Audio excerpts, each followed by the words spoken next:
오늘은 감독에 관한 지침, 감독에 관한 지침 이런 제목으로 하나님 말씀 나누도록 하겠습니다. 오늘 이 말씀은 목사라면 교인에게 가장 하기 껄끄러운 본문 중에 하나입니다. 왜냐하면 이게 목사에 대한 지침이기 때문에 그렇습니다. 목사는 이래야 된다라는 것을 교인들 앞에서 얘기를 하는 거니까, 그래서 목사 혹은 장로님에게 포함되는 그런 지침이다 이렇게 볼 수 있는데, 그러나 어쨌든 지도자가 알아야 될 교훈임에 틀림이 없습니다. 오늘 말씀에서 보면은 감독의 직분에 대해서 1절에 말씀하고, 그리고 감독의 자질에 대해서 2절부터 7절에서 쭉 말씀하면서 15가지를 말씀하고 있습니다. 우선 1절에서 감독 직분에 대한 얘기를 합니다. 1절 함께 읽어보겠습니다. 미쁘다 이 말이요 곧 사람이 감독의 직분을 얻으려 함은 선한 일을 사모하는 것이라 함이로다. 아멘. 미쁘다 이 말이요. 그러면서 곧 사람이 감독의 직분을 얻으려 함은, 이런 말씀을 하는데, 감독의 직분, 이 헬라어로 에피스코페라고 해서 장로, 제사장 이런 직분을 의미합니다. 그 밑에 사제들, 집사 두고 있는 그런 감독제 제도가 있지만 이에 국한된 것이라고만 볼 것은 아니겠죠. 우리 장로교 입장에는 감독은 없으니까. 그런데 이제 이게 결국 목사 혹은 장로 이렇게 참조하면 될 것입니다. 우리 입장에서는. 그런데 이런 직분을 얻으려 함은 선한 일을 사모하는 것이라 함이로다 이렇게 말씀하는데, 선한 일, 이것은 명예로운, 어울리는, 유익한 이런 뜻을 갖고 있고, 혹은 고상한 이런 뜻을 갖고 있는 단어입니다. 그래서 하나님께서 우리에게 주시는 이러한 거룩한 직분은 선한 사업이죠. 근데 선한 일을 사모하는 것이라 함이로다 이렇게 말씀하는데, 사모한다, 문자적으로 무엇을 구하기 위해서 손을 내미는 것, 이런 뜻입니다. 이것은 직분이 선하다는 것이지 얻으려고 하는 것이 선하다는 뜻은 아닙니다. 나 목사가 되고 싶어요, 장로 되고 싶어요, 이게 선한 게 아니라, 무슨 말인지 아시죠? 이게 앞뒤를 잘 이해를 해야 됩니다. 특별히 이 말씀이 쓰여지던 때를 생각해야 되는데, 이거는 기독교 역사상 초대교회에 해당하는 때인데, 이때는 감독이 된다, 이거는 무슨 좋은 직분이라기보다 희생 제물이 되는 것을 의미했습니다. 그 당시에는 직분을 잘못 가지면 그냥 잡혀가서 큰일 나는 수가 있었거든요. 그럼에도 불구하고 선한 일, 고상한 직책을 위해서는 특정한 자격이 요구가 됩니다. 아무나 하는 것은 아닙니다. 그냥 무조건 희생만 할 수 있다고 되는 것이 아니라 이러한 것들을 갖추라. 감독의 자질, 2절부터 7절에서 15가지를 말씀하고 있습니다. 2절 함께 읽어보겠습니다. 그러므로 감독은 책망할 것이 없으며 한 아내의 남편이 되며 절제하며 신중하며 단정하며 나그네를 대접하며 가르치기를 잘하며. 아멘. 우리 보면은 이 모든 것들을 완벽하게 갖추는 게 제일 좋겠지만, 하여간 봐서 전반적으로 좀 하자가 없는 게 필요하겠죠. 우선 첫째로 책망할 것이 없다 이런 말씀을 합니다. 이 책망할 것이 없어야 된다. 목사나 장로는 우선 책망할 것이 없어야 된다. 완전히 흠이 없다는 얘기냐, 그런 거라기보다는 공격을 받지 않는, 혹은 흠이 없는, 이런 흠이 없는 등, 이런 뜻입니다. 무슨 말이냐면, 여러분 그 운동을 하게 될 때 권투 선수라든가 레슬링 선수, 이런 사람들이 서로 경쟁을 할 때 상대의 공격에 자기 몸을 노출시키지 않는 데서 이 표현이 나온 겁니다. 그러니까 책망할 것이 없다. 권투를 할 때는 좀 보신 분은 아시겠습니다만 이렇게 가드를 한다 그래요. 이거 왜 하죠? 심심해서?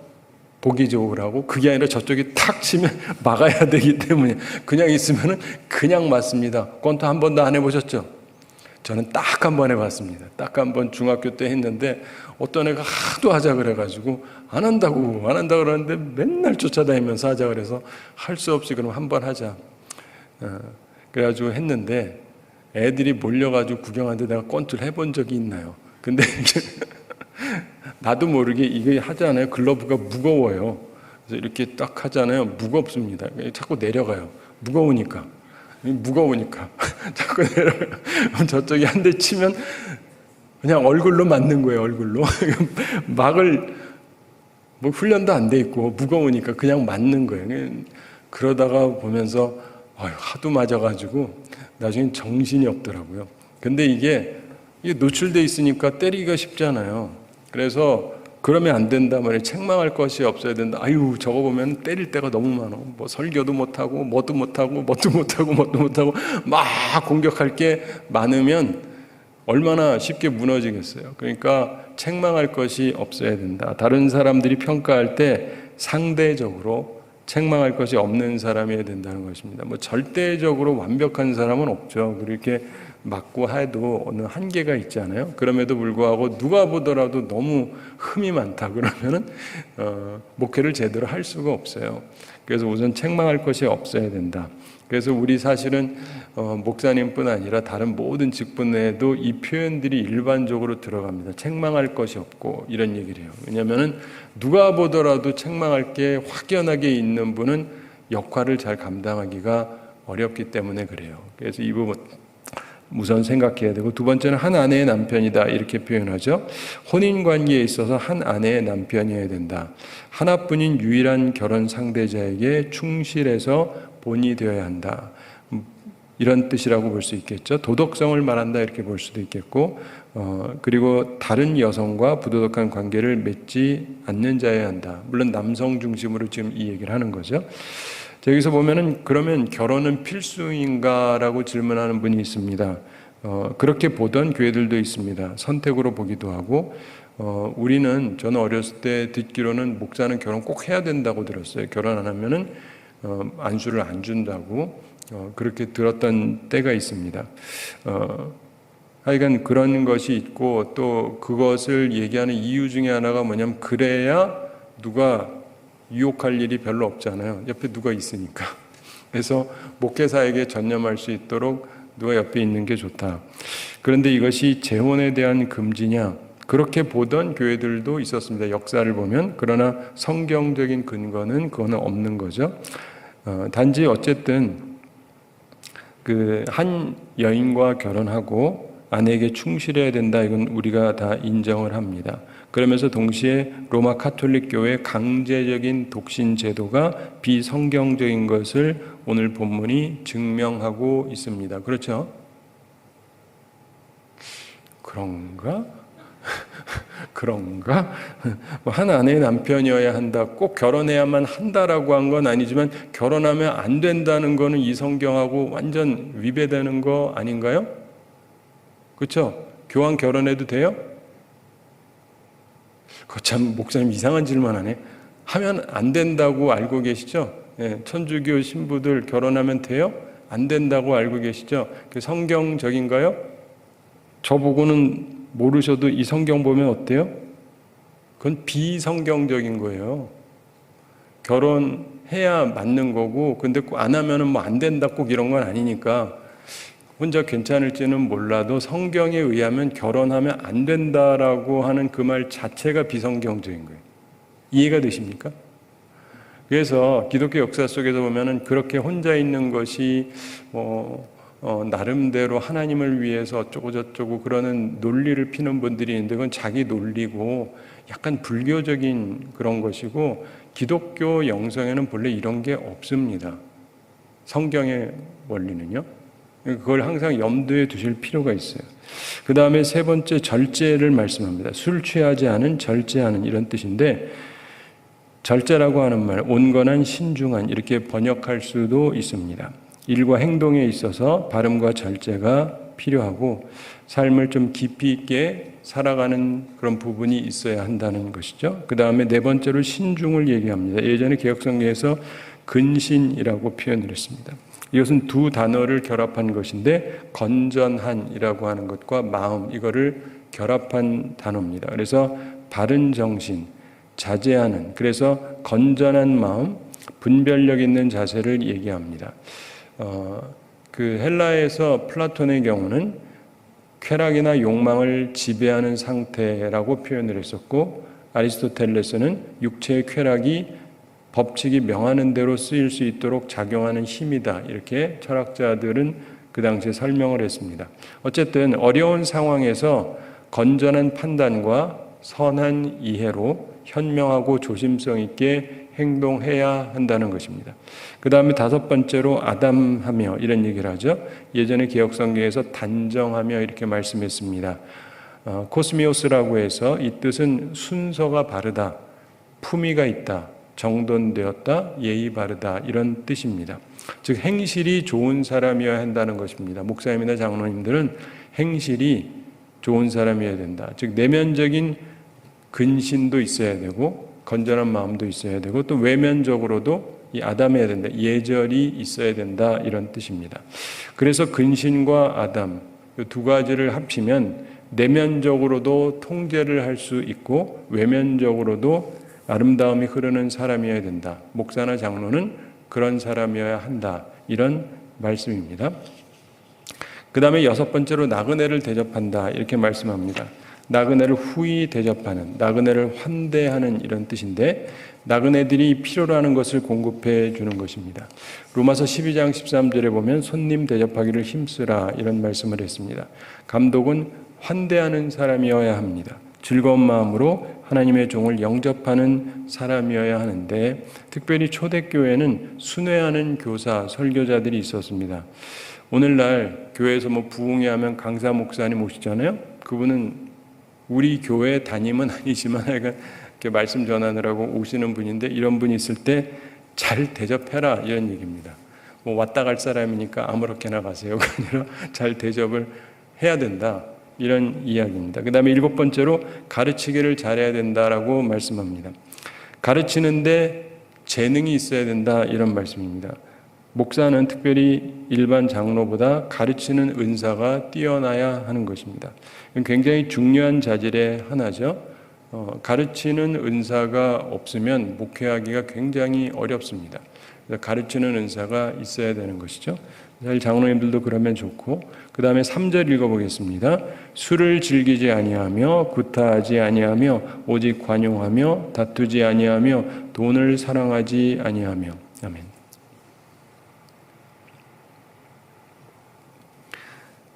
여덟 번째, 술을 즐기지 않는다 이렇게 말씀합니다. 술을 즐기는 사람은 절제력이 약한 사람이죠.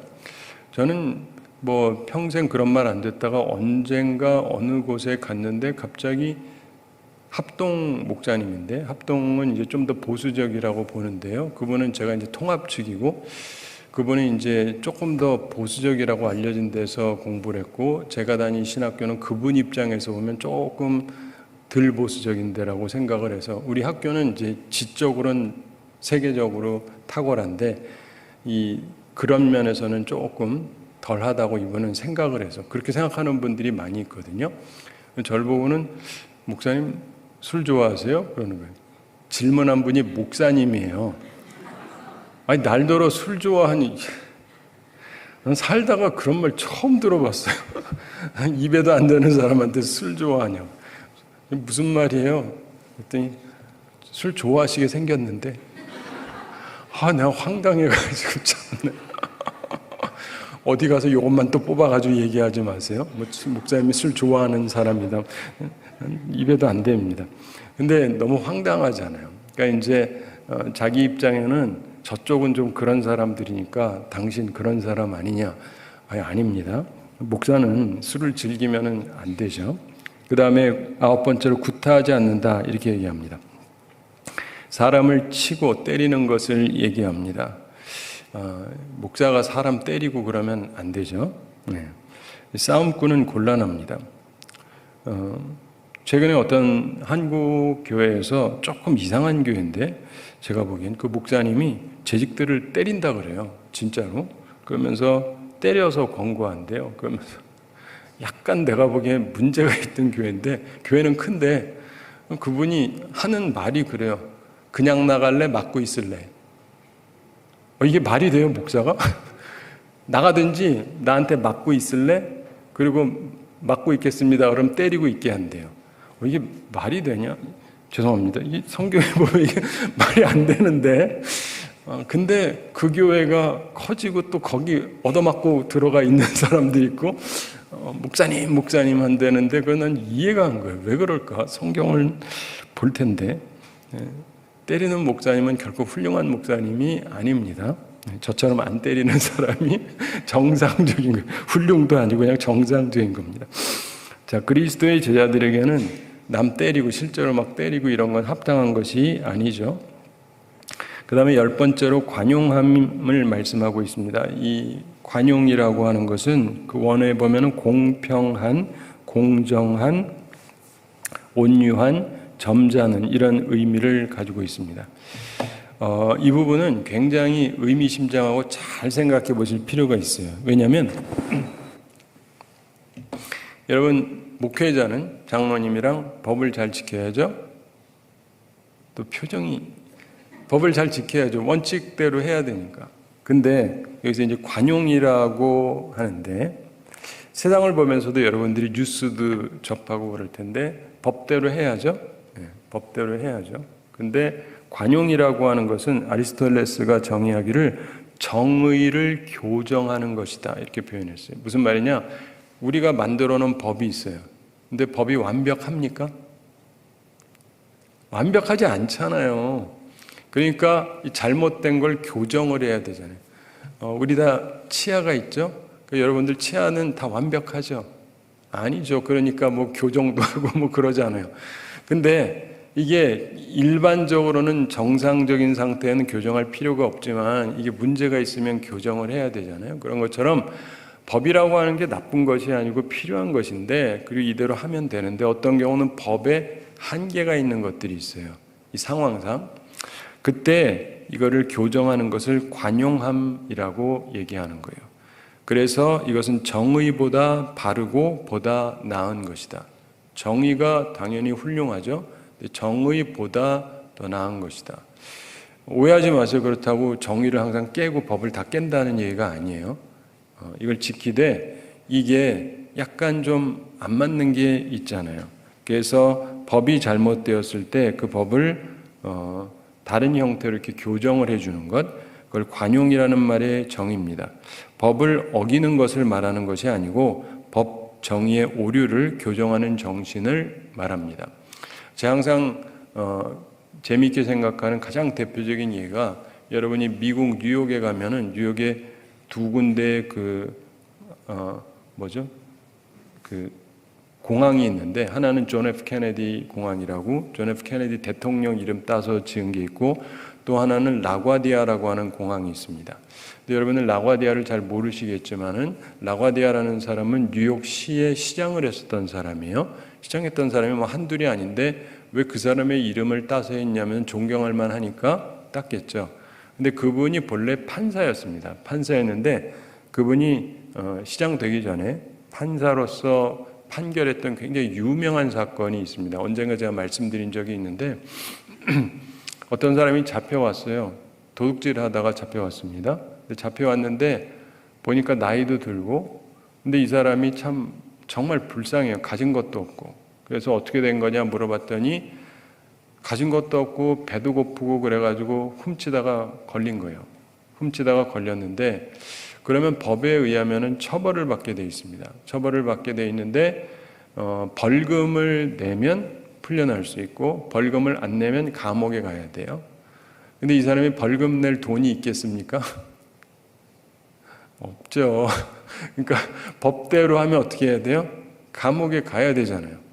그러니까 판사니까 정의를 굽게 할 수는 없죠. 그러나 자기가 보기에도 이건 딱하잖아요. 뉴욕에서 이 불쌍한 노인네 하나 먹을 게 없어가지고 그랬는데 그거에 대해서 우리가 판결할 수 있는 거는 감옥 가야 된다밖에 없으니까 그래가지고 이분이 법대로 판결은 했어요.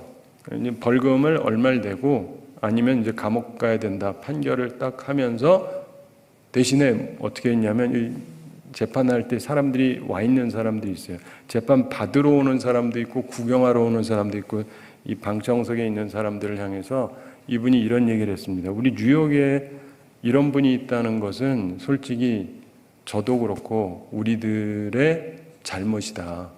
그래서 이분이 돈 내야 되는데 돈이 없으니까 내가 벌금을 좀 내겠다. 그러면서 자기가 먼저 돈을 꺼내서 모자에다가 돈을 넣었어요. 그러면서 당신들도 내세요. 이건 강제는 아니죠. 양심상 좀 낼 사람들 내시하고 이렇게 쭉 돌렸어요. 돌렸더니 이제 판사도 내고 했으니까 자기들이 보기에도 좀 그렇잖아요. 그러니까 조금씩 모았습니다. 모아가지고 이렇게 보니까 이 사람의 그 이제 벌금을 낼 만한 돈이 나왔어요. 그래서 벌금을 내고 또 남은 돈이 있습니다. 그래서 이 사람한테 나머지는 가지고 가서 쓰라고 줬어요. 훌륭하죠? 안 훌륭한가? 훌륭하잖아요. 그러니까 법은 법대로 지켰지만 그렇지만은 이게 관용이잖아요. 네, 법을 깨버렸다라기보다 그렇게 함으로 해서 법을 지키지만 이 그냥 단순히 문자적으로만 지켜서 돈 없으니까 감옥 가가 아니고 감옥 가게 하는 건 솔직히 맞지가 않다. 이걸 우리가 교정을 해야 되는데 나도 돈 낼 테니까 여러분들도 내시고 해서 모아서 했다는 거예요.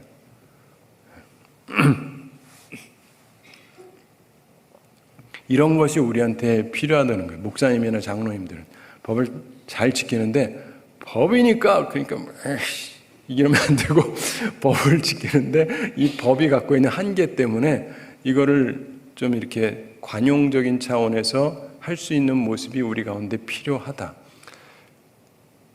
참 맞는 말 같죠? 네. 그 다음에 11번째로 다투지 않는다 이런 얘기를 합니다.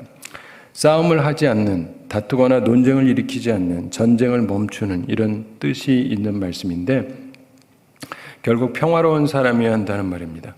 무슨 말이냐? 분쟁을 가져오는 사람이 있고 평화를 가져오는 사람이 있습니다. 근데 어떤 사람은 다투는 걸 굉장히 좋아해요. 그런 사람이 지도자가 되면 모두가 다 피곤해질 수밖에 없죠. 그래서 다투지 않아야 된다. 오해하지 말 것은 절대적으로 안 다투는 건 아니죠. 필요할 때는 해야 되겠지만 이건 근본적으로 기본적인 자세를 이야기하는 것입니다. 그 다음에 12번째로 돈을 사랑하지 않는다 이런 말씀을 하고 있습니다. 돈을 사랑하지 않는, 탐욕이 없는, 너그러운, 후한 이런 뜻입니다. 여러분 잘 아시는 히포크라테스의 글 속에 나오죠. 의사들이 기억해야 되는 거. 의사들은 뭐 때문에 의료를 하면 안 됩니까? 돈 때문에 하면 안 돼요. 우리나라 의사들이 그거 다 지키고 있죠. 왜 웃으실까? 이게 우리나라의 문제예요. 그 세계의 문제고. 저는 목사로서 언젠가 깨닫고 나서 어디서든 얘기하는 게 있습니다. 그 본래 의사, 목사, 변호사 이 세 종류는요. 중세 시대부터 처음에 박사는 요 세 종류만 있었어요. 그리고 미국의 1960년대부터 해서 프로페셔널이라고 해서 요 세 종류만 대학 이후에 대학원을 따로 해요. 그래서 우리나라 아직도 완전치는 않지만은 대학은 일반 대학하고 대학원으로 따로 합니다. 그리고 나서 그 다음에 인턴 과정을 가지고 시험 보고 그 다음에 합격하는데 이 세 종류가 왜 중요하냐면 이 사회를 이끌어가는 굉장히 중심적인 축이에요. 영적인 지도자 그리고 법을 다루잖아요. 그리고 인간의 생명을 다뤄요. 굉장히 중요한 직책이거든요. 근데 이 세 종류의 사람들은 사례를 제대로 받긴 해야 되지만 돈 때문에 그 일을 하면 안 돼요. 이게 제가 말씀드리는 바입니다. 그러니까 여러분들이 우리의 아들이나 딸을 의사 시키겠다, 변호사 시키겠다. 왜요? 돈 때문에. 그럼 제발 시키지 마세요. 돈도 벌고 명예도 벌고, 명예는 얻는 거죠. 그렇게 생각하지 마시고, 물론 가난하게 살란 뜻은 아니에요. 편안해야 제대로 할 수 있잖아요. 그리고 법률 하는 사람도 마찬가지입니다. 자기가 먹을 게 있어야 누가 뇌물 갖고 올 때 넘어가지 않잖아요. 자기가 적당하게 있어야지. 그렇지만 이거 하는 이유가 돈이면은 반드시 이상한 짓을 하게 돼 있어요. 그러니까 목사도 돈 벌라고 하면 안 돼요. 돈 버는 게 목적인 사람이 목회를 하면 큰일 나요. 그래서 의사, 목사, 변호사는 의사, 변호사, 목사 이 세 종류는요 절대로 돈이 목적이 되면 안 됩니다. 그러니까 여러분들이 자녀들을 키울 때 돈이 목적이면은 그걸로 키우지 마세요. 그냥 그 사업이나 하게 하시든가. 그 사업은 본래가 이익을 얻는 거니까. 근데 그것도 사업도 돈을 벌 때에도 바른 방법으로 벌어야 되거든요. 근데 특별히 우리가 그런 부분은 돈이 기본이 되면 안 돼요. 제가 그동안 우리나라에서 몇 년 동안 싸울 때 한마디 안 하다가 지금 와서 한마디 하자면 의료 대란에서 시끄러웠잖아요. 근데 그때 한 가지가 빠져 있었던 건 분명한 사실입니다. 사람 고치는데 생명이 중요하잖아요. 인이 중요하잖아요. 인자한 마음, 그걸 우리가 봤습니까? 없잖아요. 여야 이것저것 중도 뭐고 다 빠져서 의사라면 가져야 될 게 없어요. 그 상태에서 많이 만들면 뭐하고 줄이면 뭐하고, 이해가 되세요? 목사가 많으냐 적으냐가 중요한 게 아니고, 법하는 사람이 많으냐 적으냐가 중요한 게 아니고, 제대로 된 사람들이 많아지는 건 괜찮아요. 근데 제대로 되지 않은 상태에서 많아지는 게 무슨 의미가 있습니까? 그러니까 진짜 중요한 거를 봐야 돼요. 그런 면에 있어서 여기서도 마찬가지 얘기인데, 우리가 돈을 사랑하면 안 돼요. 돈이 필요하죠. 돈을 갖는 거는 괜찮은데, 그렇지만은 돈을 사랑하면 안 됩니다. 어리석은 부자가 되면 안 되죠. 금전에 대한 욕심에서 자유로운 사람이어야 하는 것입니다. 그 다음에 4절 함께 읽어보겠습니다. 자기 집을 잘 다스려 자녀들로 모든 공선함으로 복종하게 하는 자라야 할지며. 아멘.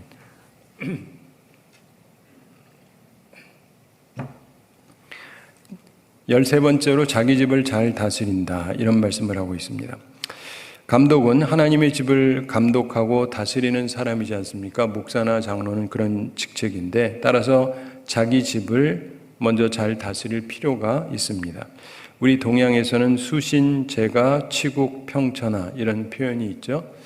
자기 몸부터, 그리고 자기 가정을 다스리고, 그리고 나라를 다스리고, 그리고 세상을 평화롭게 할 수 있다, 뭐 이런 순서적인 얘기를 하고 있는데, 기본적으로 다른 사람을 다스리려면 자기 집을 잘 다스려야 된다. 쉬운 것은 아니죠. 그러나 그렇게 해야 된다. 그리고 자녀들로 모든 공손함으로 복종하게 하는 자라야 한다. 공손함, 이는 단정함으로, 이게 예전에 개혁에 있었죠. 방탕이랑 반대되는 말입니다. 목사가 되려면 내 자녀 하나는 잘 다스려야죠. 말 듣게 해야죠. 내 아이도 말을 안 들으면 누구를 제대로 할 수 있겠느냐. 이게 우리에게 굉장히 중요한 부분 중에 하나인 것입니다. 그 다음에 5절 함께 읽어보겠습니다. 사람이 자기 집을 다스릴 줄 알지 못하면 어찌 하나님의 교회를 돌보리요. 아멘. 여기서 보면은 괄호 열고가 있고 괄호 닫고가 있죠. 그래서 이건 부연 설명입니다. 4절에 대한 부연 설명이고 똑같은 내용이라고 볼 수 있는 것인데, 단지 이게 어떤 사본에는 있고 어떤 사본에는 없는 것입니다. 자기 집을 잘 다스리지 못하면서 어떻게 하나님의 교회를 돌보겠느냐. 소수밖에 없는 자기 가정도 못 돌본다면 뭐 이런 말씀이라고 볼 수 있죠. 참조적으로 이제 알면 되는 것이고, 그 다음에 6절 함께 읽어보겠습니다. 새로 입교한 자도 말지니 교만하여져서 마귀를 정죄하는 그 정죄에 빠질까 하며. 아멘. 14번째로 새로 입교한 사람은 말라, 이렇게 말씀합니다. 새로 입교한 사람, 새로 이식된 어린 묘목같이 최근에 개종하고 교회에 받아들여진 사람을 얘기합니다. 사도 바울 같은 경우 선교를 많이 했는데 1차 선교 여행 시에는 장로를 세우지 않았습니다. 여기저기 다니면서 거기 장로를 세우지를 않았어요. 그리고 그가 재방문했을 때야 세웁니다. 디모데의 경우도 마찬가지입니다. 그래서 가능한 한 초신자를 교회 감독으로 세우지 말아야 한다. 이 원칙은 지도자가 없는 선교지에서도 마찬가지였다는 것을 기억해야 됩니다. 급하게 먹는 밥은 체하는 법입니다. 숭늉을 우물에서 찾지 말아야 되는 것이죠. 경험이라고 하는 것 유익합니다. 그런데 그보다 더 큰 이유가 있는데 뭐냐면 교만해지기 때문이에요. 새로 입교한 자도 말지니 교만하여져서. 새로 입교한 자는 교만하기가 쉽습니다. 그에게 높은 직분을 맡기면 교만하기가 쉬워요. 마귀를 정죄하는 그 정죄에 빠질까 하며. 제가 예전에 미국에서 목회를 할 때 한국보다 미국이 그게 좀 심했는데 교회가 좀 부흥을 하기를 바라는데 사람들이 잘 안 와요. 왜냐하면은 미국 가면 아무래도 한국보다 사람 수가 적지 않습니까? 교회가 못 모이는 교회들이 많습니다. 그러니까 누가 하나 오면 굉장히 귀해요.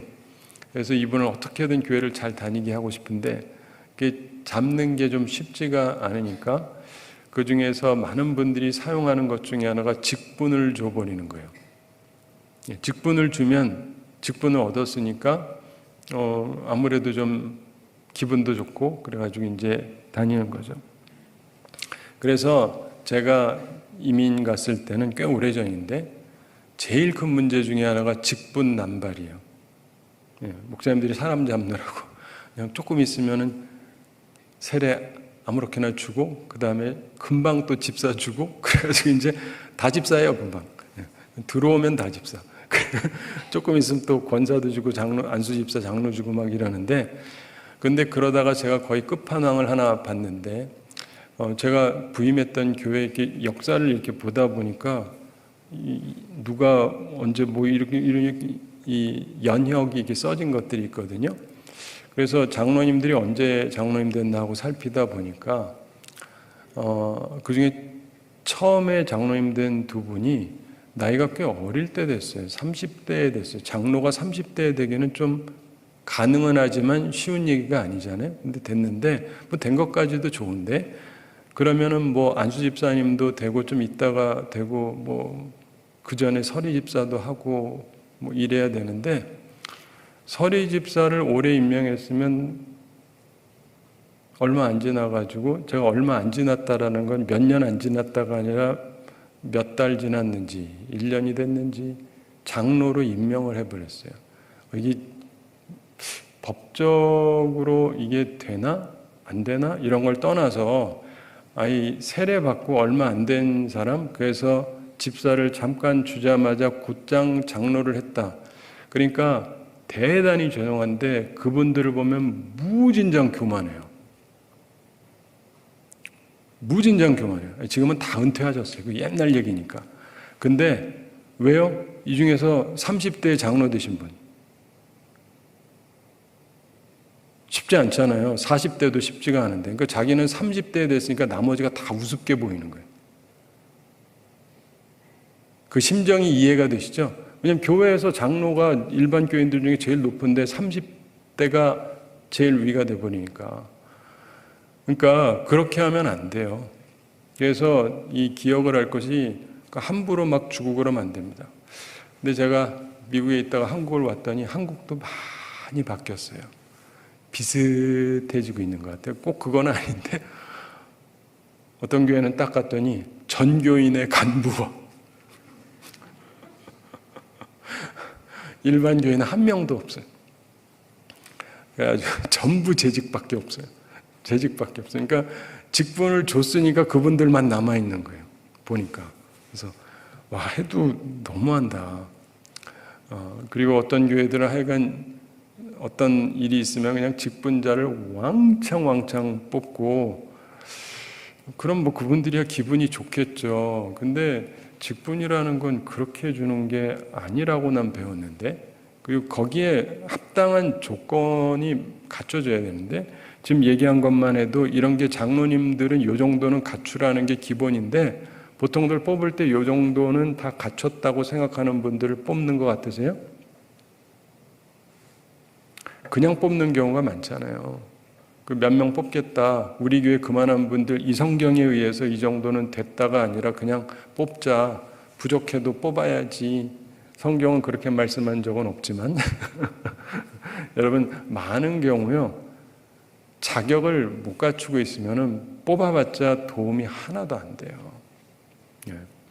그건 항상 여러분이 염두에 두실 필요가 있습니다. 근데 어쨌든 그래서 그냥 누구라도 뭐 초기에도 막 시켜버리고 그러면요. 교만해지기가 굉장히 쉬워요. 조심해야 되고 7절 함께 읽어보겠습니다. 또한 외인에게서도 선한 증거를 얻은 자라야 할지니 비방과 마귀의 올무에 빠질까 염려하라. 아멘. 이게 15번째 얘기인데 외인에게도 선한 증거를 얻은 자다.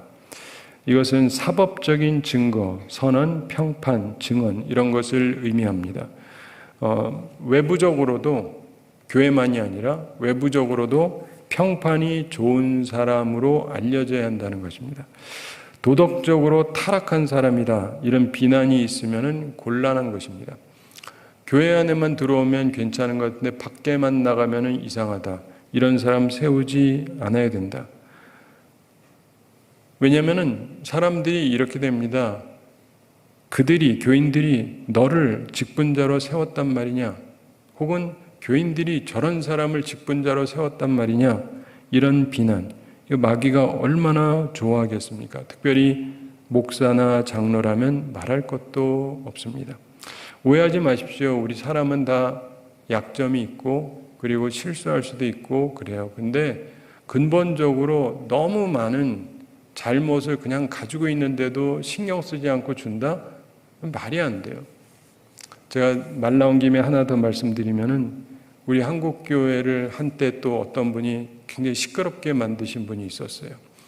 장로 호칭제 해가지고 60 넘은 사람들은 다 장로로 불러주겠다는 거예요. 그 교회가 어떻게 됐을까요? 남자들이 다 몰려가는 거예요. 거기 다니면 금방 장로라고 불리니까 우리 교회에서 장로 되려면 얼마나 힘든데 근데 저기 가면은 그냥 불러주니까 그래가지고 굉장히 시끄러웠어요. 그래가지고 총회적으로도 문제가 되고 사실은 어디라고 말하면 아는 분이 많이 계시겠지만 그게 문제가 돼가지고 그거 하지 말라고. 근데 이번에 이제 고집을 피우는 거예요. 그러면 이제 하여간 교회 부흥에는 도움이 되니까 그래가지고 이 교단에서 치리도 받고 막 그랬던 적이 있습니다. 근데 젊은 분들 중에서 근데 뭘 그런 걸 치리하냐 그러는데 그게 아니고 그게 포퓰리즘의 가장 극적인 거잖아요. 왜요? 우리 교회 다니시는 분을 70 넘은 분들은 다 목사님이라고 불러드릴까요? 얼마나 좋아. 근데 그러면 안 되잖아요. 그런 것처럼 그렇게 하면 안 되거든요. 근데 정말 평판이 좋은 분들이 그러는 것도 아니고 그냥 거기 가면 다 불러준다. 그래가지고 얼마 전에도 사실은 어떤 분이 저희 교회를 찾아와서 제 아내가 어떤 교회를 다니는데 좀 이상한 교회 같은데 목사님 좀 뭔가 했더니 어디라고는 얘기 안 하겠고 그 교회는 아닌데 또 어떤 교회인데 거기가 그걸 하고 있더라고요. 그러면서 자기더라도 가자고 자기 교회 잘 안 다니는데 거기 가면 이제 곧 이 사람이 60은 안 되는데 60 되면 이제 장로 될 거니까 그 이상한 교회 아닙니까? 그래서 저 교회는 또 절에서 부흥하는구나 보면서 도대체 왜 그러나요? 그게 부흥입니까? 그건 인위적인 거죠. 여러분 부흥이라는 거는요 인위적인 부흥이 있고 온전한 부흥이 있습니다. 온전한 부흥이라는 것은 뭐냐면 하나님 방법으로 하는 거예요. 인위적인 방법은 인간적인 방법으로 불을 내는 거예요. 하나님께서는 이 구약에도 보면 하늘에서 불을 내려주세요. 그걸 가지고 하게 하십니다. 근데 사람이 만든 불을 가지고 하면 하나님이 싫어하세요. 불이야 다 똑같은 것 아니냐. 일단 사람만 모이면 되는 거 아니냐. 그렇지 않습니다. 하나님 보시기에는 그게 아니죠. 마귀는 디아볼로스, 비방하는 자다 이런 뜻입니다. 마귀가 비방할 것을 자꾸 교회가 만들면은 곤란하죠. 말씀을 맺으면서 생각할 게 있습니다. 우리가 우리 교회 그리고 모든 교회에 이런 지도자들이 서게 해달라고 기도할 필요가 있습니다. 그래야 되는 거죠. 우리 교회도 그런 목사, 그런 장로, 그런 사역자 서도록 그리고 모든 교회에 이런 목사님들, 이런 장로님들이 서게 해달라 기도할 필요가 있습니다. 그리고 우리는 항상 그렇게 되도록 바르게 판단해야 됩니다. 여러분, 교인의 권리 중에 하나가 선거의 권리예요. 대한민국 국민이기 때문에 대통령 뽑을 수 있죠? 교회에서요, 장로는 어쨌든 여러분들이 투표를 해야 돼요. 아까 얘기한 것처럼 어떤 데는 아예 그냥 호칭으로 해서 줘버리기도 하지만 그건 더더욱 말도 안 되는 일이고 교인들이 결정을 하는 거예요. 그러니까 사실은요, 다 우리 책임이라고요. 여러분 책임이라고요. 이걸 잊지 마세요. 내가 그 자리에 가진 않더라도 그 자리 가는 데에는 내가 한 표를 주는 거니까. 하나님 앞에서 어떻게 하고 있는가를 양심적으로 생각을 해야 됩니다. 목사도 장로도 결국 교인들이 세우는 거예요. 그걸 기억하셔야 됩니다. 결국 모두 다 죄송합니다. 교인들 책임이에요. 오늘도 또 인기 없는 말을 해서 대단히 죄송한데 그런데 결국 그렇잖아요. 장로님들 다 세례교인들이 뽑은 거고 목사도 여러분들이 뽑은 거고 다 그런 거잖아요. 그러니까 거기에 대한 책임의식을 가지셔야 돼요. 그리고 또 동시에 우리 가운데 이미 목사다 장로다 이런 사람은 이 말씀을 가지고 자기를 보완하려고 노력을 해야 되고 앞으로도 하나님의 일을 할 생각이 있는 사람들은 이 말씀을 근거로 자신이 여기에 맞는가를 자꾸 생각해 봐야 됩니다. 그래서 여기에 맞도록 최선을 다해야죠. 100% 완벽하지 못하더라도 그래도 상당히 괜찮은 부분을 갖고 있어야 됩니다. 바라기는 이 말씀을 기억하면서 하나님 앞에서 온전한 사람들이 되고 또 우리 교회에서도 앞으로도 온전한 사람들을 뽑고 그래서 온전한 교회로 나아가는 우리 모두가 되기를 바랍니다. 우리 함께 기도하겠습니다. 사랑의 하나님 아버지, 우리를 사랑해 주시고 오늘도 저희들에게 귀한 말씀 주심을 감사드립니다. 주님께서 주신 말씀을 생각하면서 저희들이 하나님 앞에서 온전한 지침을 가지고 살아가게 해주시고 우리 가운데 목사님이나 장로님이나 모든 지도자들이 하나님 말씀을 따라서 설 수 있는 그러한 우리 교회와 한국교회가 되게 해주시고 그래서 하나님을 기쁘시게 하는 교회들이 되게 하여 주시옵소서. 우리들이 누군가를 뽑아야 될 때 하나님의 말씀을 따라서 온전하게 양심적으로 뽑게 해주시고 또한 우리들이 하나님께서 주어진 직분을 감당해 나아갈 때 하나님 앞에 온전한 자세로 살아가기 위해서 스스로를 점검함으로 우리가 점점 더 온전해지고 하나님을 기쁘시게 하는 삶을 살아갈 수 있게 하여 주시옵소서. 감사드리며 예수님의 이름으로 기도드리옵나이다. 아멘.